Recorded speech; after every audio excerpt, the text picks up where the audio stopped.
Hello, everyone, and thank you so much for being here for the podcast Magic is Real. I'm Shannon Torrance. I'm a psychic medium, and this is the podcast where we talk about near-death experiences, all things metaphysical, and other spiritually transformative experiences. And today I am very happy to have with me Lisa Everhart. Hello, Lisa. Lisa, how are you doing? I'm doing wonderful. Thank you for having me on the show today. Good. Thank you so much for volunteering your time. Well, I'm going to read Lisa's bio to you first, just to get an idea of who she is, and then we'll launch right in. Lisa is a near-death experiencer and a transformational coach dedicated to spreading the message of love, union, and awakening to the Christ within. Lisa empowers others to ignite their inner power and use imagination to create heaven on earth. Lisa's mission is to guide others towards self realization and a life rooted in love and divine connection. Hi, Lisa. So, what I'd like to do is start off by having you give a little bit about your background, um, whatever you're comfortable sharing from the very beginning of your life. And were you a spiritual person? Were you not a spiritual person? Anything you'd like to share as it pertains to your spiritual awakening or your spiritual journey leading to your near-death experience? So, growing up as a young child, I was raised in a Christian home. My parents were on the church board. They helped create a church, and we had Bible study every Wednesday in our home. And I would babysit the kids, and we were very active in our church. I went to Christian school, and my entire junior high and high school, I went to Christian school. So that was my background. That was my upbringing. During this whole time of my childhood, I always struggled with depression. I was always looking for love in relationships. I felt that I was not receiving the love from my parents. I always felt inadequate, that I wasn't worthy. It was nothing that my parents really ever did. It was just a feeling that I always had deep inside me. I would cut. I would always be trying to take my own life when I was in my teenage years. I turned to alcohol and drugs to kind of mask that pain. I didn't really know how to deal with it. Um, Probably around age 21 is when I really started questioning my own faith. Like, what am I believing in? I'm believing that I'm the sinner and that this God is going to condemn me to hell for all my wrongdoings. And I think that it really, when I had my own daughter, my firstborn, I was just like, I would never do anything to harm this child. My love for this child is so strong.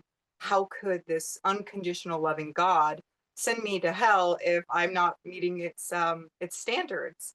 I just couldn't believe that to be true. So I felt that there was a part missing. There was something that I wasn't really understanding, or the Bible wasn't being interpreted the right way, or something was added. Something was not adding up to what I was being programmed to believe. And I really started just questioning and seeking. And it just led to more heartache, more pain. I ended up getting married, and it followed me into that relationship. It was a very chaotic relationship, which ended poorly. And I ended up losing custody of my children because I turned to drinking even more heavily. The drug use, my liver started failing. I always had issues with my kidneys from a young age, around the age of 11, which increased more because of the substance abuse, and it led me to just being at my wit's end and just like, I don't want to live this life anymore. There's no purpose. Like, I had lost everything. I was in a divorce. I lost custody of my children. I wasn't good with my parents. I mean, everything just, what was the point? And so it led me to taking lots of pills and poison. I knew that it was going to be a window of time, that there was going to be a window of time where I was going to be unattended, because I just lived with one person, which was my boyfriend at the time, and he was going to be going to work. So as soon as he left the house that morning, on a Sunday morning, around 7:30 to 8:30, I consumed the pills and the poisons, and I laid there on my bed.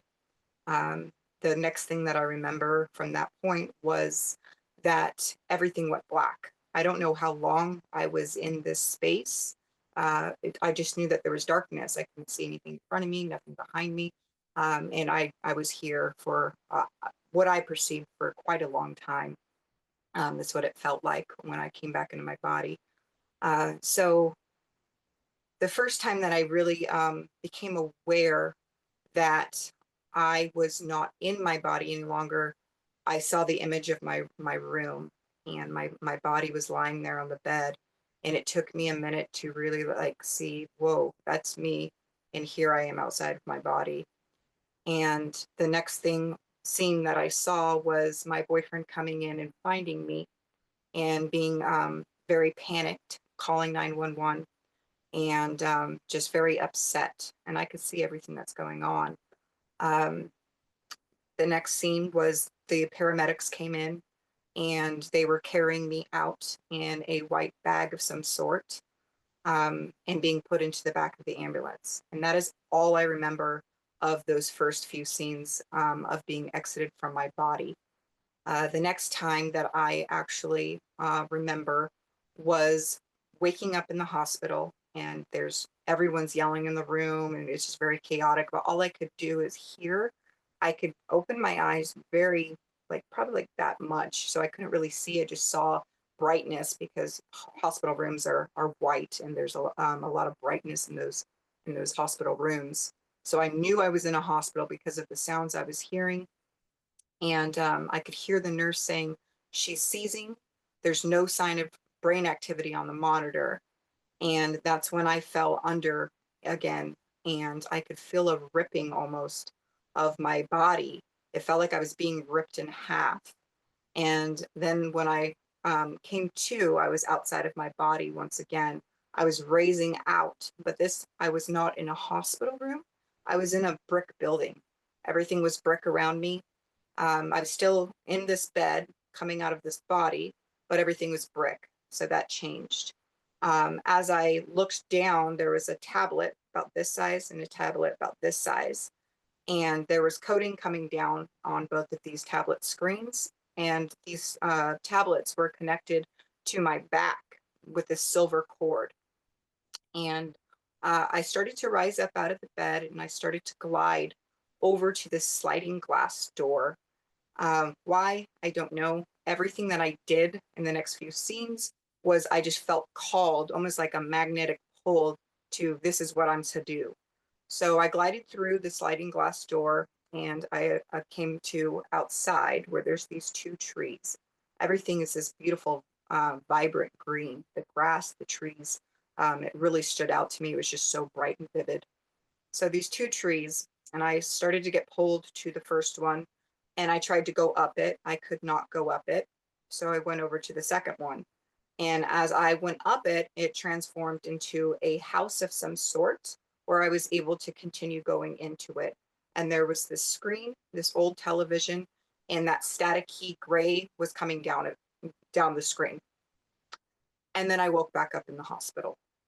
And as I woke up this time in the hospital, they're asking me, "Do you know your name? Do you know the time, the year?" Asking me just the questions that they normally do in the hospital. And I started to wake up a little bit, but then I fell back under. And this time, when I fell under, I was once again in the bed in the brick building, attached to these devices, and I started to come up out of the body again. And as I came up out of the body, I went the opposite way this time, gravitated towards the other side. And as I was passing through this hallway, everything's very yellow, like a dim lighting. And I saw two people who are alive in my reality today, and their names were Brittany and Stephanie. They could not see me, but I could see them.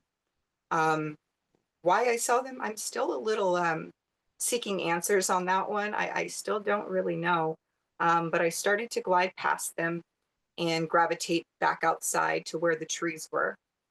And this time, when I came to the tree that I was previously able to go up, I went up it once again, and it transformed again. And there was that screen.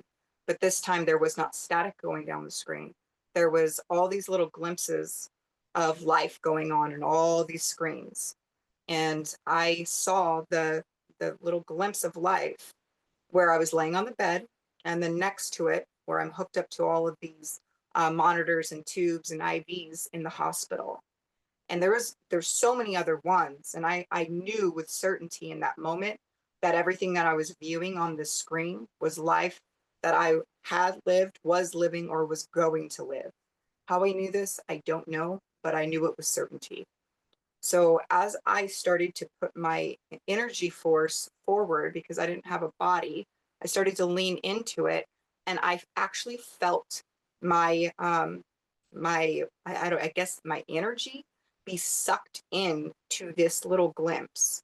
It was like a vortex pulling feeling, and I got sucked in, and then I woke up in the hospital, and I had the tubes, and I was able to open my eyes this time. I had the tubes. I was connected to IVs, and I saw the hospital room for the first time clearly.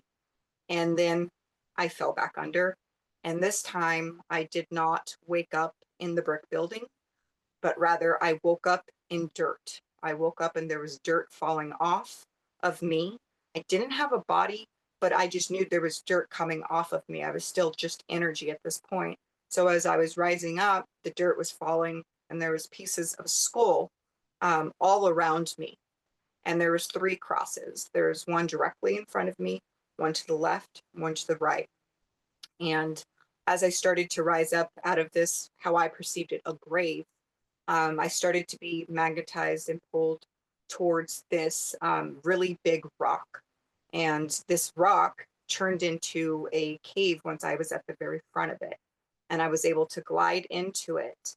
And as I'm gliding into this cave, I am seeing this fiery serpent. And it appeared to me at first that I was looking at something separate from myself. But then it hit me that I was in a cave of mirrors. It was shattered mirrors. But as I looked to my left, my right, and behind me, I'm seeing the same image at just different angles. And the only thing that was being reflected was this fiery serpent. So in that moment, I knew that this serpent was me. And how I had, why I felt it was, I don't know, but I knew in that moment that it was me. Um, and then instantly I morphed into this black tar. And I saw this baby in an incubator, swaddled in this incubator. And if I would have had a body, it would have been like I was holding this baby in my arms. But because I did not have a body, it was floating directly in front of me. And from that point, I woke up once again in the hospital. This time, they were able to ask me questions, ask me how I'm feeling, what's my name, things like that nature. And I don't know how long I was that I had come to. I think that it was a short period of time, maybe 20 minutes. And then I fell back under. And this time when I fell under, it went all black again. It was black. I don't know how long I was in this void space, but then this bright white light just appeared. And this being, this most beautiful being that I've ever put my eyes on, he had this long, just flowy hair, and he had a purple tie sash over his waist. His eyes were this most gorgeous olive green, and he had wavy, like illuminated hair. It was just beautiful. And we merged and we came together, and it was like I knew what had just taken place. Like we became one. And then we shot up into the universe, out of that building, out of um, out of Earth. Really, I could see Earth underneath me, and I had my senses in this field, in these visions that I saw, because I felt the clouds on my face as we entered into the sky. I felt the pull and the gravity in the vortex of shooting like lightning speed up into the sun, and I even felt the heat of the sun on my face as we entered into it. And when we entered into it, I saw these beautiful flowing rivers underneath these mountaintops, and I saw about five of them, and the tallest one had this building made of emerald and ruby and granite and silver and gold. It was just beautiful. And we flew up to the very, very tip of this building on top of this mountaintop. And the only thing that was shown to me while I was in this beautiful place was two children sitting side by side. And they had these screens in front of them. Their eyes were glazed over, their pupils were enlarged, and what was playing on one was playing on the other screen and vice versa. That was the only thing that was shown to me. And then I heard, because everything is telepathic there, there's no language like I'm speaking now. It's all you hear it within your consciousness. And so I heard very loudly, "You are a messenger." And then I was just filled with this feeling that there's not even words to describe. It was just unconditional love, peace, serenity, just all the good feelings that we've ever felt here on this earth times a million. And it filled me. I don't know how long I was in that feeling, that frequency. But at the very end of it, I was just shot back down. I felt like a lightning bolt almost. And then I woke up in the hospital. And that was my complete experience of my near death experience. And I've had many visions after it as well, but never really to the extent of how real that experience was for me. Thank you so much, Lisa. I want to thank you so much too for your vulnerability in sharing the hard parts of your life. Something I talk about on this podcast that's important to me is addiction recovery, as I also am a recovering addict. And so I have the utmost compassion for everything that you've been through. Thank you for sharing it so openly. I think it's really important for people to hear that. Again, shame is an addict's worst enemy. So let's talk about it. And and also just for telling your story so well. It's really vivid. And that's something I wanted to ask you about too, is that a lot of people I've spoken with, not a lot, more people believe this than don't, but those who don't will say, oh, that's just DMT in your brain creating some kind of a hallucination. The near death experiencers I know all talk about it as if, well, not as if, I mean, they tell me and they share that this was more real than this reality that we call reality. And it's very obvious too, just from the specificity. And so there's a lot in there. And I'm sure you've spent a lot of time unpacking what each little symbol might have meant to you and that sort of thing. But when you just had come back, I mean, it was like two totally different worlds. How did you process and integrate? I'm sure it's a long journey, but just initially, did you know exactly what a near-death experience was? Were you able to make sense of anything that had happened? Or were you just like, I must have been on drug? I mean, that must have been me high. What was your experience of coming back into the body? So coming back into the body, my first initial reaction is, what the heck just happened? That was my first reaction. As I process it more over the next few days, um, I felt different.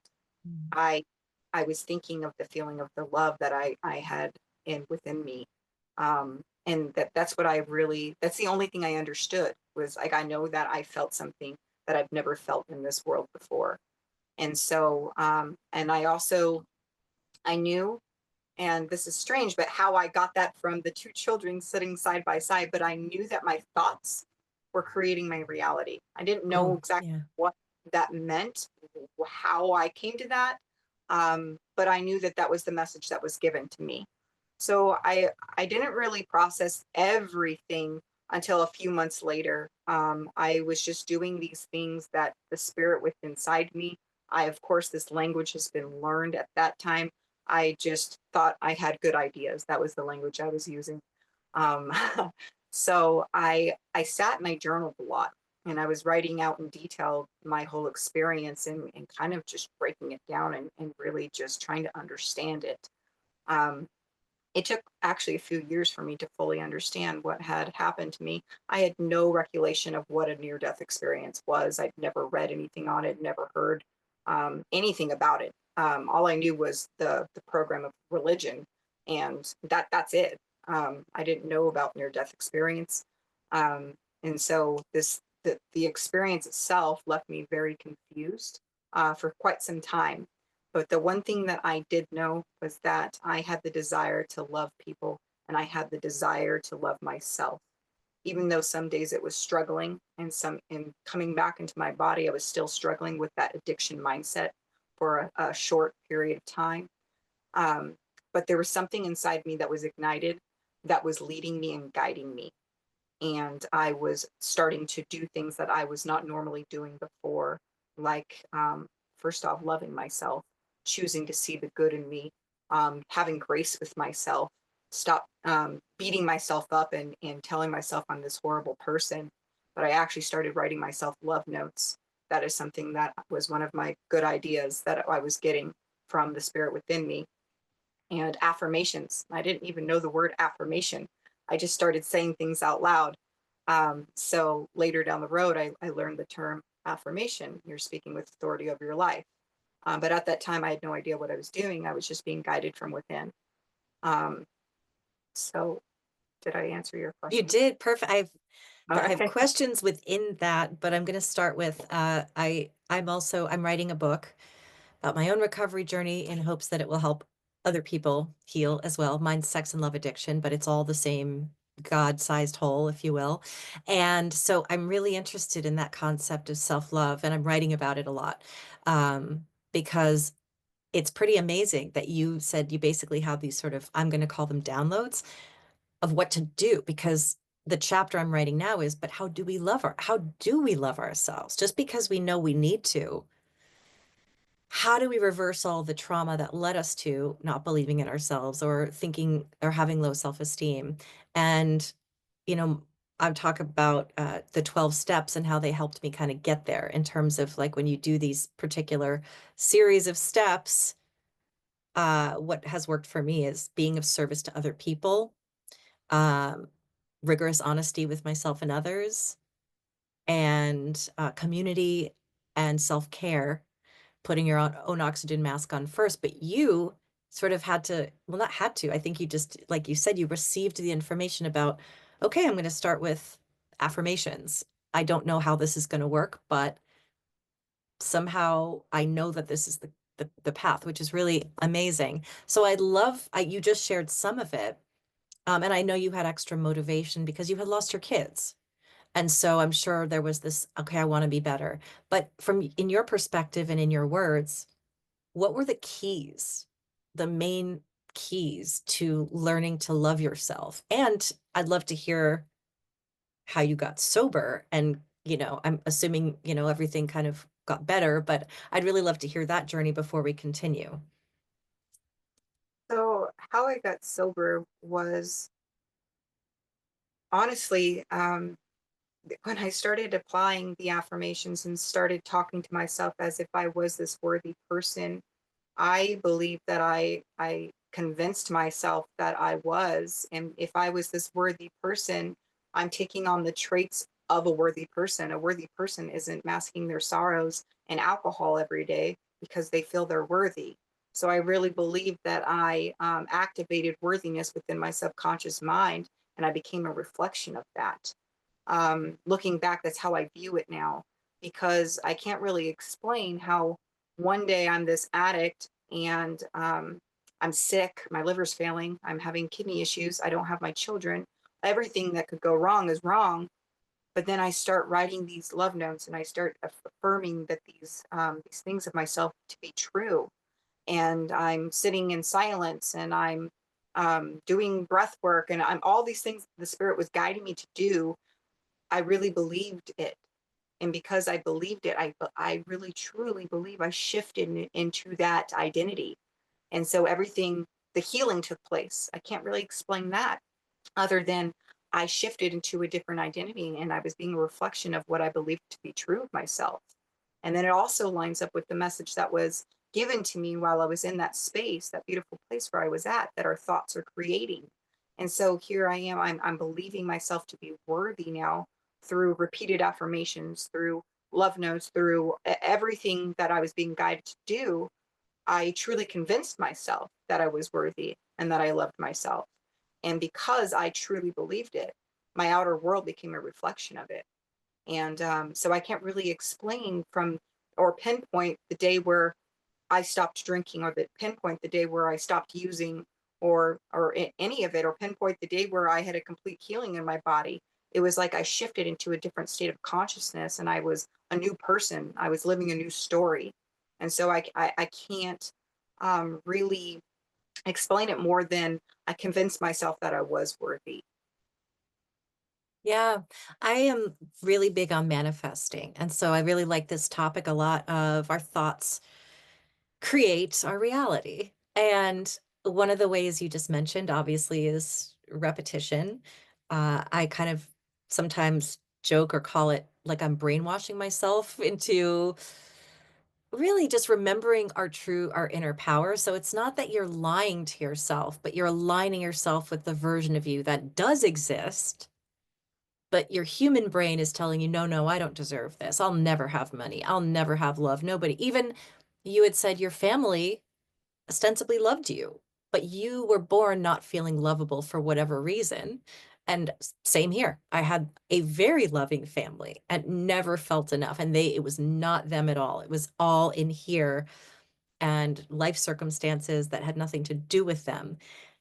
And so, it just sounds like and that's what we call in the 12-step rooms a God-sized hole, whether you believe in God at the biblical sense or your higher power, that there's just this emptiness and this loneliness. And I just want to know, because I have my own theories about where do you think that came from? Was it just like depression, mental illness, depression? Was there something you came here to seek and that's why you felt that way? Do you have any insight into why you would have felt so unloved or unlovable, or why people do in general? Why we forget that we are so loved and that we are part of God and that we are all so worthy of love? I believe that my unworthy idea and feeling came from the programming of religion. I really do. A beautiful thing came from it because I've learned so much scripture and I know the true interpretation of scripture now. But because I was being taught that God was something separate from me and that I'm to become this wonderful being in order to earn its love, there's flawed understanding in that. And it's like never being good enough. You're separating yourself first off from unconditional love, because that's what God presence is unconditional love. And that is the truth of who each and every one of us really is at our core. And so when we separate ourselves from our true identity, which is unconditional love, we're spending the rest of our life seeking for um, for for that, and we look for it in all these outside sources when really it's within us. And because I was believing in this religion that separates me from unconditional love, of course I'm going to feel incomplete because I've cut myself off from who I am. And I believe that that was the beginning of my despair, my Yeah. seeking. I'm seeking for something that I was never going to find outside of me. That this unconditional love, this God presence, it exists within each and every one of us. Um, and so seeking for it outside is just a an empty path. Yeah. I thank you for that. And now you're actually a transformational coach, and I'd love to hear exactly how that came about. Obvious, I assume it was inspired by this whole thing, but and the fact that you found self-love and you're like, well, if I found self-love, this is why I do it too. It's like wanting to help other people reclaim that love, because I always think if I could do it, I was suicidal. I mean, I didn't want to live. And now I have that feeling, and I just want everyone to know that there is hope. And I am assuming that's sort of your motivation too. But tell us about your work. Like, how do you help people? What is a transformational coach? What kind of modalities do you incorporate? Anything you want to share about your work and how you work with your clients? Yeah, so at the moment I do one-on-one sessions. I like the personal one-on-one better than group. I like to get to know the people I speak to. And of course, my passion is loving people and helping them see that it's our thought process that's creating the world around us and going from victim to victor. If I could do it, like you said, anyone in this entire world can do it because I had every odd against me and I was very bitter and resentful and all the negative things that one can be, I was. And if I can vibrate in such a high frequency of unconditional love and wake up every morning with joy in my heart and compassion and grace for every single person around me, anyone can do it. And I just want that for everyone. I want everyone to wake up in the morning and see themselves and just be in awe of themselves and love themselves and thrive in life. I mean, that is my passion. And that's how I get to wake up every morning. And why wouldn't I want to share that with someone? why wouldn't I want to be able to show someone the steps of what I did through my own experience, how to get from that despair to feeling wonderful and understanding how life works and how our mind is so powerful. And with unconditional love frequency and the focus of our mind, we can create anything in this world. And we just got to learn how it works. Once you know how it works, how manifestation works, you can create a beautiful life. And so that's what I do with my clients is I just give them the exact steps of what I apply to my life that has worked, and they apply it in their lives, and then it works for them too. I mean, it's a universal law, so it doesn't matter what topic that you may be applying it to in your life today. Um, it works. It works for all topics, and it's beautiful. And as you start to harness your own power again and really see that you're creating the world around you, you churn within and you want to spread the love too. So then people that I speak with, they end up turning like going and being coaches and doing the same work. And there's nothing greater than inspiring someone to also to do the work that I'm doing. It's beautiful. It's really just about love. And I know that kind of sounds cliche, and but it really is, and it's beautiful. Yeah, I agree.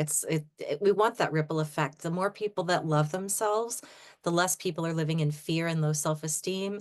Hurt people hurt people. So if we can get people to hurt less, they're going to hurt other people less. And hopefully it's a ripple effect so that we don't have all this fear and violence and hate and division. And so it is really important. And it's so hard to see people in pain, especially when you know what that feels like. But it's so beautiful if you can encourage them, especially to look at you and you can say, I was an addict, or I am whatever, however you want to identify. Some people say always an addict. But I think, you're such a shining example by showing your transformation. So, and I know I'm invested too in, I want to talk more about that, but I also just invested in your personal story and how things have changed for you personally in your, whatever you're willing to share, some of it's personal, but how has this experience really transformed your life and what does it look like today? So well, first off, all of my relationship dynamics in my life have been fully restored. I'm active in all of my beautiful children's lives. I get to see Good. them and interact with them, and we have a beautiful life. I have a loving husband who, I mean, I couldn't ask for a better spouse. My mother and me, our relationship has been completely restored. I'm thriving with all my relationship dynamics. That was a big one for me, is because I felt very disconnected for so many years from the ones that I loved. And so with this new understanding that, the change comes from within, um, and now it's being reflected out. So I get to experience that self change. I'm healthy. I wake up in the morning feeling wonderful. I had that complete healing and I haven't been in the hospital since, where before I was always in and out of the hospital quite frequently. I've lost over 100 pounds, and I have this new energy to me where I'm not kidding though. It's just I can't stop smiling, and people are noticing it about me, and they're like, "You're glowing. You just seem so happy.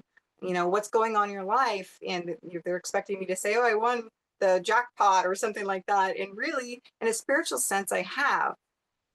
That's what it feels like. That's how I feel every day, is that I hit the jackpot in life, because when I want to manifest something, I put my focus on it and I manifest it. It's a pretty powerful thing to be able to say that you can do. And that's part of where my joy comes in. I get to help other people harness that power within themselves. Um, so, I mean, everything in my life is going great. I have started a business. It's thriving. I get to talk to people all over the world, these beautiful people. And by the time that they're done talking with me, if they were in an emotional state of consciousness that was not serving them, they're transformed. And I get to witness that. I get to be part of that. And I'm just so blessed that I'm able to. So yeah, my whole world has changed, and I'm happy, and that's something that I never really ever had before was just contentment and happy and peace. So in my life, that is the jackpot. I agree. I mean, you can't put a price on peace, not even happiness, just feeling content and peaceful. This is a crazy world, but if we can keep ourselves grounded in the midst of it, it really helps serves everyone. And so it's so, and I know because my life was chaos for so many years, so much pain, so much chaos, and now it's like, ah, it's peaceful, it's easy, I'm in the flow, and yeah, so that's great. Thank you for updating us on that. And then I just do want to talk about manifesting your reality and creating your reality. And anything you want to share about that? I know that you do coach people and we'll have your website below. So if you want to work with Lisa, how do we do that? I mean, how, and are there things that we can't manifest because it's not in your highest and best good or not in your timeline, or not in your life path or not in your lessons? I'd love to know, how do we manifest our reality? Well, I don't really have the belief that there's a life path that we can't go off of. I believe everything's unlimited to us if we can put our focus on what it is we desire and it's not harmful to another. If you are thinking something to be true of another, and you don't want that to be true of yourself, don't think it of another. This Hmm. is one of my very go-to topics when I'm coaching people. Is it has a huge impact how we view our world. It has a lot to do with the energy that we are. So that is the base of what where I start at, is starts to explain that everyone really is us pushed out, and you want to do into another what you would want to done into you. You said that so well. How do we like create our own reality? How do we manifest? And I actually do have always had this question about what does it mean when it's you pushed out? Is that, yeah, like what does that actually mean? So we are all individually um, living a life, and we're experiencing it through our own perception. So you're in your own world of perception. I'm in my own world of perception. And when I think something to be true of another, we're all co creating. So when I think something to be true of another, I'm placing that upon them.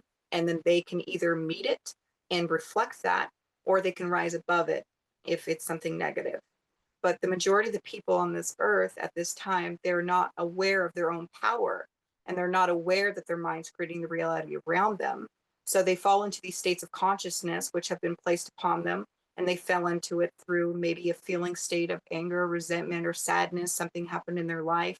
So when someone goes and places a judgment upon them, they reflect it. So, but it works in the same sense as, say, someone comes into your experience who is being undesirable. They are not behaving in a way that you would um, like them to behave. And it's not a true reflection of who they are, because everyone is loved. So they've been sucked into a state of consciousness through the unawareness of their own power. And you can place a gift upon them by seeing them as whole, healthy, abundant, whatever that they may be lacking that has created this anger within them, for them to be reflecting it to your life. And you can stay faithful to that imaginal act of them, hearing an inner conversation, hearing them tell you all these things that they now are. And if you can remain faithful to that, they will reflect it, because it will be like a whisper to their ear. It will be like them self calling, because you're doing an act of love. And that's the truth of who they are, is love. And they've just been sucked into a state of consciousness that's not a reflection of their true identity. But they're going to hear you because their true self is love. And so they're going to meet you at what you placed upon them in divine timing, of course. Um, but yeah, so manifesting when for another, the world you pushed out is basically everyone is a fragment of one consciousness. So if we're all a fragment of one consciousness, we all make up that one consciousness, but we're also our own identity of this one consciousness. So everyone is you pushed out, and just like you're me and I'm you, we're all part of this one consciousness. Um, but say I'm living my life through your perception, your story. I would make the same exact choices and the same exact feeling states as you are in this exact moment, because I would be living your story. I'm the same consciousness that you are, but you're in a different story than I am. So, really grasping, putting our mind around this concept really helps humble us when we are in contact with another version of ourselves that is not reflecting love, because we wouldn't want to condemn ourselves. So why would we not want to have grace with another fragment of self? And I understand on all these deeper levels how everything is us, and um, everything is us. I think you said that very well, actually. Thank you so much for explaining that because I've watched a million manifesting videos and I'm always like, what does that actually mean? And of course, it'll might mean something else to other people, but I think your explanation really made a lot of sense to me. So thank you for clearing that up. And what are the ways in which we can create our reality? I know there are different tools we can use. There's a lot of talk about feeling it real. Um, you know, affirmations, writing affirmations, meditating, basically, as I said earlier, sort of brainwashing yourself, even though that's probably not the best word for it, by just repeating it to the point where you start to believe it and embody it and feel it, even if you don't have the thing yet. Say it's money, say it's love, say it's a job. It's the idea of just feeling as though you've already got everything you need, already feeling content, feeling abundant. But anything else that you would add to that? My go-to technique for using the imagination is inner conversations.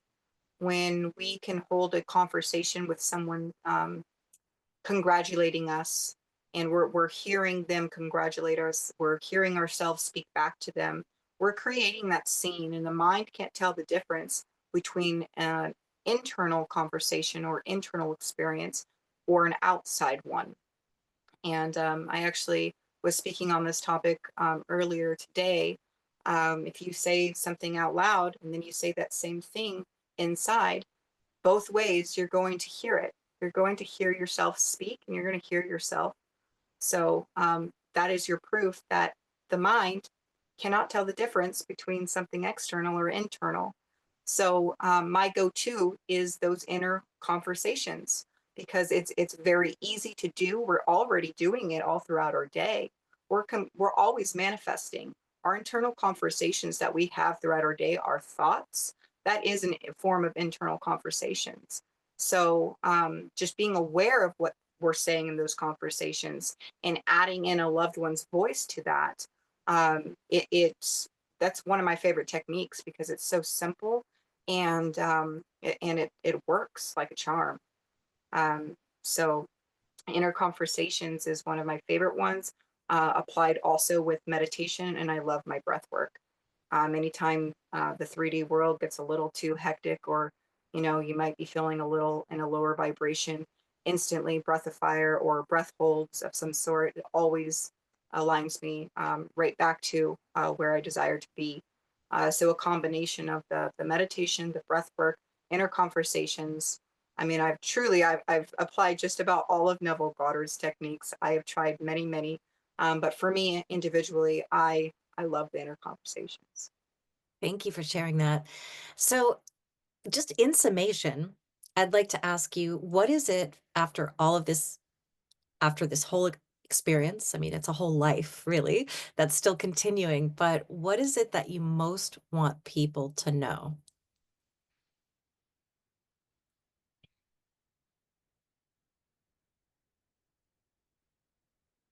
That their mind is creating the reality around them, and that if there's someone in their life today that is in their mind a hardship to them, you don't have to remain being a victim. You don't have to set these boundaries or anything of that, or cut people off, or do anything of that nature. All you have to do is decide to see them differently. And if you can decide to see an individual in your world that's causing stress in your life differently, they will conform to it. And you are doing yourself a favor, because everyone is you. So you are aligning that version of you, and it's going to raise your own vibration. It's going to make manifesting a lot easier for you. If you find yourself in blocks today and you're trying to manifest certain things, ask yourself, what are you believing to be true of the people in your world? Because we can believe all these great things about ourselves, and that's a great start. That's the foundation you want to start with. But if then we're turning around and we're seeing other people in our world as below us or as something in a state of lack, we're reinfecting ourselves with that lack of love. We're reinfecting ourselves and we're creating blocks to our manifestations because we cannot have an issue with a brother or sister in Christ and expect to still be vibrating in unconditional love. And unconditional love is the energy force that creates the manifestations. You must be in alignment to what it is you're trying to manifest. And the highest frequency is unconditional love.